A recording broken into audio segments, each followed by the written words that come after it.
आइए सुनते हैं एक बहुत ही सुंदर कथा। एक सन्यासी बालक जिसकी आयु मात्र 7 वर्ष थी, गुरु ग्रह के नियम के अनुसार एक ब्राह्मण के घर भिक्षा मांगने पहुंचा। उस ब्राह्मण के घर में भिक्षा देने के लिए अन्न का दाना तक नहीं था। ब्राह्मण पत्नी ने उस बालक के हाथ पर एक आंवला रखा और रोते हुए अपनी विपन्नता का कारण बताया। उसकी ऐसी अवस्था देखकर उस प्रेम दया मूर्ति बालक का हृदय द्रवित हो उठा। वह अत्यंत आर्त स्वर में माँ लक्ष्मी का स्तोत्र रचकर उस परम करुणामयी से निर्धन ब्राह्मण की विपदा हरने की प्रार्थना करने लगा।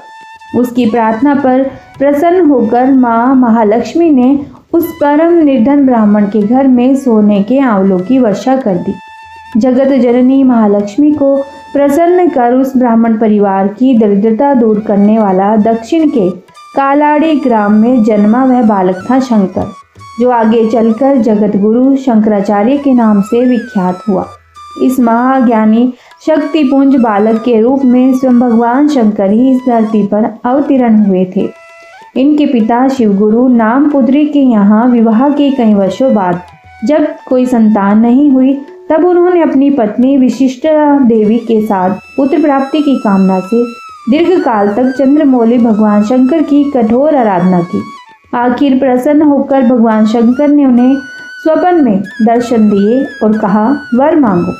शिवगुरु ने अपने इष्ट प्रभु से एक दीर्घायु सर्वज्ञ पुत्र मांगा। भगवान शंकर ने कहा, बस दीर्घायु पुत्र सर्वज्ञ नहीं होगा और सर्वज्ञ पुत्र दीर्घायु नहीं होगा। बोलो तुम कैसा पुत्र चाहते हो। तब धर्म प्राण शास्त्र सेवी शिवगुरु ने सर्वज्ञ पुत्र की याचना की। ओढ़र दानी भगवान शिव ने पुनः कहा, बस तुम्हें सर्वज्ञ पुत्र की प्राप्ति होगी। मैं स्वयं पुत्र रूप में तुम्हारे यहाँ अवतीर्ण होऊंगा। कुछ समय के पश्चात सन 686 में बैसाख शुक्ल पंचमी, कुछ लोगों के अनुसार अक्षय तृतीया के दिन मध्याह्न काल में विशिष्टता देवी ने परम प्रकाश रूप अति सुंदर दिव्य कांति युक्त बालक को जन्म दिया। देवज्ञ ब्राह्मणों ने उस बालक के मस्तक पर चक्र चिन्ह, ललाट पर नेत्र चिन्ह तथा स्कंद पर शूल चिन्ह प्रलिखित करके उसे शिव अवतार निरूपित किया और उसका नाम शंकर रखा। इन्हीं शंकराचार्य को प्रतिवर्ष वैशाख शुक्ल पंचमी को श्रद्धांजलि अर्पित करने के लिए श्री शंकराचार्य जयंती मनाई जाती है।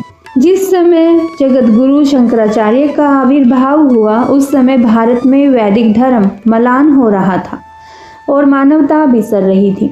ऐसे में आचार्य शंकर मानव धर्म के भास्कर प्रकाश स्तंभ बनकर प्रकट हुए। मात्र 32 वर्ष के जीवन काल में उन्होंने सनातन धर्म को ऐसी ओजस्वी शक्ति प्रदान की कि उसकी समस्त मूर्छा दूर हो गई।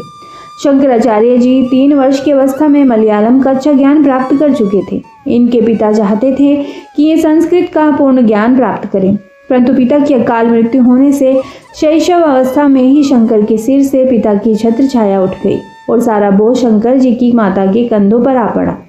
लेकिन उनकी माता ने कर्तव्य पालन में कमी नहीं रखी। 5 वर्ष की अवस्था में इनका यज्ञोपवीत संस्कार करवाकर वेदों का अध्ययन करने के लिए गुरुकुल भेजा गया। ये प्रारंभ से ही प्रतिभा संपन्न थे, अतः इनकी प्रतिभा से इनके गुरु भी बहुत चकित थे। अप्रतिम प्रतिभा संपन्न श्रुतिधर बालक शंकर ने मात्र 2 वर्ष के समय में वेद पुराण उपनिषद रामायण महाभारत आदि ग्रंथ कंठस्थ कर लिए। तत्पश्चात गुरु से सम्मानित होकर घर लौट आए और माता की सेवा करने लगे। उनकी मातृ भक्ति इतनी विलक्षण थी कि उनकी प्रार्थना पर आलवाई यानी कि पूर्णा नदी, जो उनके गांव से बहुत दूर बहती थी, अपना रुख बदलकर कालाड़ी ग्राम के निकट बहने लगी, जिससे उनकी माता को नदी स्नान में सुविधा हो गई। कुछ समय बाद इनकी माता ने इनके विवाह की सोची, परंतु आचार्य शंकर गृहस्थी के झंझट से दूर रहना चाहते थे। एक ज्योतिष ने जन्म पत्री देखकर बताया भी था कि अल्पायु में इनके मृत्यु का योग है। ऐसा जानकर आचार्य शंकर के मन में संन्यास लेकर लोक सेवा की भावना प्रबल हो गई थी। संन्यास के लिए उन्होंने मां से हट किया और बालक शंकर ने 7 वर्ष की आयु में संन्यास ग्रहण कर लिया। वे जीवन का उच्चतम लक्ष्य प्राप्त करने के लिए माता से अनुमति लेकर घर से निकल पड़े। यहाँ पर एक ध्यान देने योग्य बात है कि जब भी कोई व्यक्ति संन्यास लेता है, उसे अपने माता पिता से अनुमति अवश्य ही लेनी चाहिए। वे केरल प्रदेश से लंबी पदयात्रा करके नर्मदा तट स्थित ओंकारनाथ पहुंचे। वहाँ गुरु गोविंद पाद से योग शिक्षा तथा अद्वैत ब्रह्म ज्ञान प्राप्त करने लगे। 3 वर्ष तक आचार्य शंकर अद्वैत तत्व की साधना करते रहे। तत्पश्चात गुरु आज्ञा से वे काशी विश्वनाथ जी के दर्शन के लिए निकल पड़े। जब वे काशी जा रहे थे कि एक चांडाल उनकी राह में आ गया। उन्होंने क्रोधित होकर चांडाल को वहां से हट जाने के लिए कहा तो चांडाल बोला, हे मुनि, आप शरीरों में रहने वाले एक परमात्मा की उपेक्षा कर रहे हैं, इसीलिए आप अब्राह्मण हैं। अतएव मेरे मार्ग से आप हट जाएं। चांडाल की देवीवाणी सुनकर आचार्य शंकर ने अति प्रभावित होकर कहा, आपने मुझे ज्ञान दिया है, अतः आप मेरे गुरु हुए।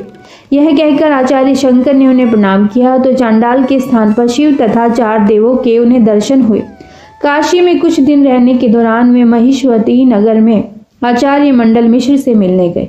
आचार्य मिश्र के घर जो पालतू मैना थी वह भी वेद मंत्रों का उच्चारण करती थी। मिश्र जी के घर जाकर आचार्य शंकर ने उन्हें शास्त्रार्थ में हरा दिया। पति आचार्य मिश्र को हारता देख पत्नी आचार्य शंकर से बोली, महात्मन, अभी आपने आधे ही अंक को जीता है, अपनी युक्तियों से मुझे पराजित करके ही आप विजयी कहला सकेंगे। तब मिश्र जी की पत्नी शारदा ने काम शास्त्र पर प्रश्न करने आरंभ किए, किंतु आचार्य शंकर तो बाल ब्रह्मचारी थे, अतः काम से संबंधित उनके प्रश्नों के उत्तर कहाँ से देते। इस पर उन्होंने शारदा देवी से कुछ दिनों का समय मांगा तथा पर काया में प्रवेश कर उस विषय की सारी जानकारी प्राप्त की। इसके पश्चात आचार्य शंकर ने शारदा को भी शास्त्रार्थ में हरा दिया। काशी में प्रवास के दौरान उन्होंने और भी बड़े बड़े ज्ञानी पंडितों को शास्त्रार्थ में परास्त किया और गुरु पद पर प्रतिष्ठित हुए। अनेक शिष्यों ने उनसे दीक्षा ग्रहण की। इसके बाद में धर्म का प्रचार करने लगे। वेदांत प्रचार में संलग्न रहकर उन्होंने अनेक ग्रंथों की रचना भी की। अद्वैत ब्रह्मवादी आचार्य शंकर केवल निर्विशेष ब्रह्म को सत्य मानते थे और ब्रह्म ज्ञान में ही निमग्न रहते थे। एक बार में ब्रह्म मुहूर्त में अपने शिष्यों के साथ एक अति संकरी गली से स्नान हेतु मणिकर्णिका घाट जा रहे थे। रास्ते में एक युवती अपने मृत पति का सिर गोद में लिए विलाप करती हुई बैठी थी। आचार्य शंकर के शिष्यों ने उस स्त्री से अपने पति के शव को हटाकर रास्ता देने की प्रार्थना की, लेकिन वह स्त्री उसे अनसुना कर रुदन करती रही। तब स्वयं आचार्य ने उससे वह शव हटाने का अनुरोध किया। उनका आग्रह सुनकर वह स्त्री कहने लगी, हे सन्यासी, आप मुझसे बार बार यह शव हटाने के लिए कह रहे हैं, आप इस शव को ही हट जाने के लिए क्यों नहीं कहते। यह सुनकर आचार्य बोले, हे देवी, आप शोक में कदाचित यह भी भूल गई कि शव में स्वयं हटने की शक्ति ही नहीं है। स्त्री ने तुरंत उत्तर दिया, महात्मन, आपकी दृष्टि में तो शक्ति निरपेक्ष ब्रह्म ही जगत का करता है, फिर शक्ति के बिना यह शव क्यों नहीं हट सकता। उस स्त्री का ऐसा गंभीर ज्ञानमय रहस्यपूर्ण वाक्य सुनकर आचार्य वहीं बैठ गए। उन्हें समाधि लग गई। अंतः चक्षु में उन्होंने देखा सर्वत्र आद्य शक्ति महामाया लीला विलाप कर रही है। उनका हृदय अनिर्वचनीय आनंद से भर गया और मुख से मातृवंदना की शब्दमयी धारा स्तोत्र बहकर फूट पड़ी। अब आचार्य शंकर ऐसे महासागर बन गए जिसमें अद्वैतवाद, शुद्ध अद्वैतवाद, विशिष्टाद्वैतवाद, निर्गुण ब्रह्म ज्ञान के साथ सगुण साकार की भक्ति की धाराएं एक साथ हिलोरे लेने लगी। उन्होंने अनुभव किया कि ज्ञान की अद्वैत भूमि पर जो परमात्मा निर्गुण निराकार ब्रह्म है, वही द्वैत की भूमि पर सगुण साकार है।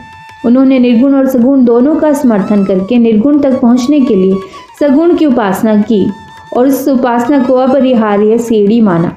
ज्ञान और भक्ति की मिलन भूमि पर यह भी अनुभव किया कि अद्वैत ज्ञान ही सभी साधनाओं की परम उपलब्धि है। उन्होंने ब्रह्मम सत्यम जगन मिथ्या का उद्घोष भी किया और शिव, पार्वती, गणेश, विष्णु आदि के भक्ति रसपूर्ण स्तोत्र भी रचे। सौंदर्य लहरी, विवेक चूड़ामणि जैसे श्रेष्ठतम ग्रंथों की रचना की। प्रस्थान त्रयी के भाष्य भी लिखे। अपने अकाट्य तर्कों से शैव, शाक्त, वैष्णवों का द्वंद्व समाप्त किया और पंचदेव उपासना का मार्ग प्रशस्त किया।